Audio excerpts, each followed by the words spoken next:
Hola a todos! Hello everyone!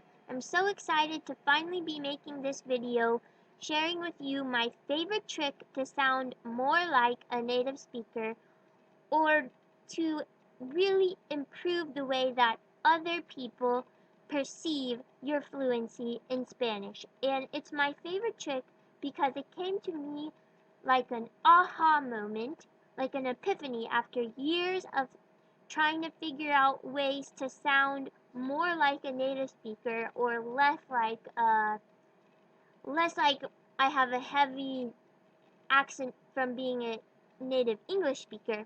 So, unlike most things when you're learning a new language, I really think this is kind of a shortcut because it can make a big difference and it's easy to master. So, let's get right to it.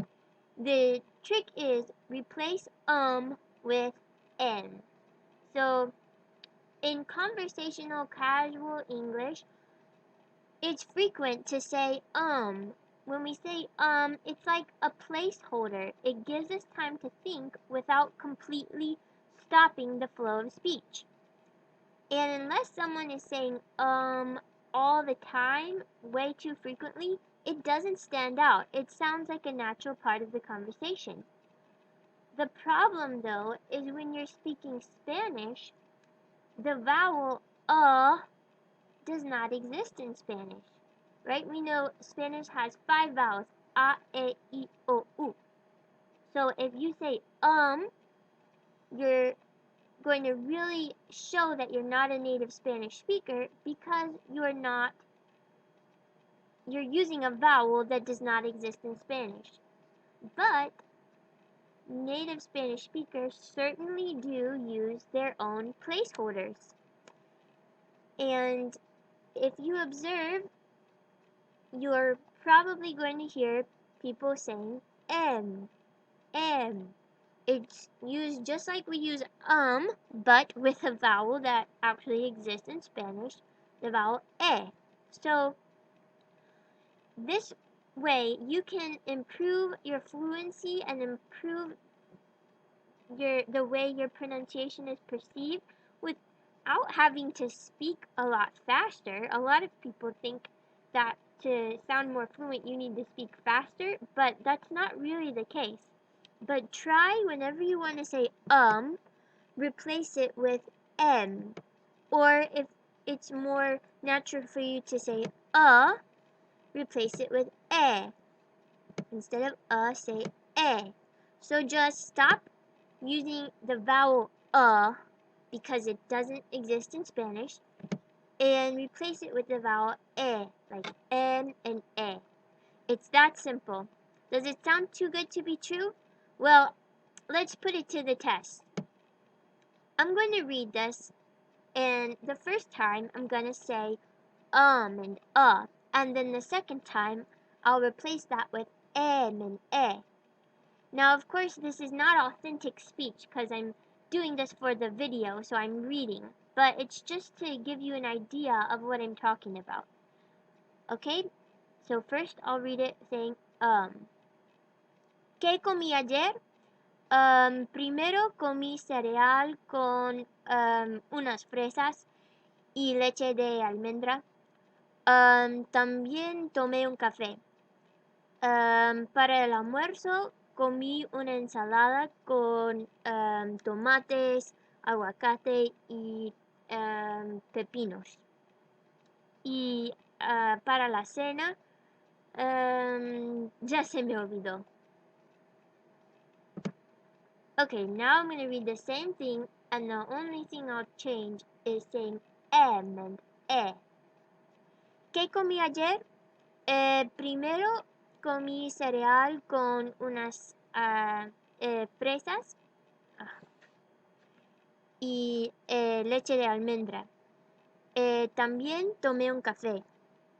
Para el almuerzo comí una ensalada con tomates, aguacate y pepinos. Y para la cena ya se me olvidó.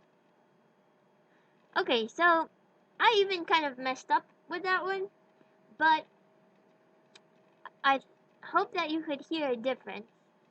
the difference, but the big difference it makes when I say versus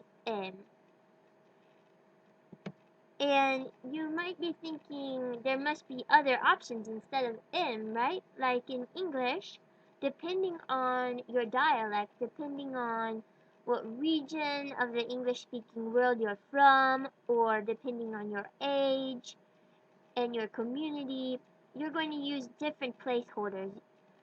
You might say well or like, particularly if you're a bit younger, you'll probably say like more. Just depends on where you're from, and it's the same thing for Spanish speakers. Some different placeholders you might hear in different regions of the Spanish speaking world are este,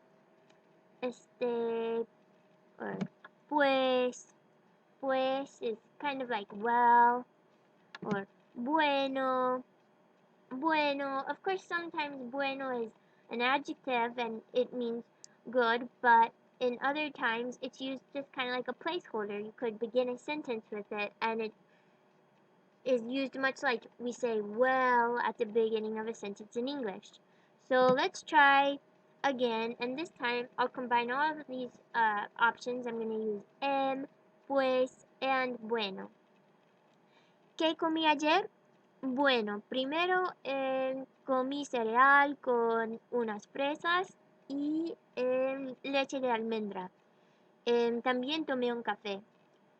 Para el almuerzo que comí una ensalada con tomates, aguacate y pepinos. Y para la cena, pues ya se me olvidó. What did you think? Try it yourself, and this could work for you. This could make a big difference in the way that other people perceive your accent. We'll call it an accent. The way that other people, and that might make a big difference in the way that other people respond to you. At least that was my experience. I'm basing this all on my experience from things that I've learned from traveling and talking to other people and other native speakers about my Spanish pronunciation and accent. So, gracias por ver el video. Thanks for watching the video. And let me know how it goes for you if you give it a try. And we'll see you in the next video.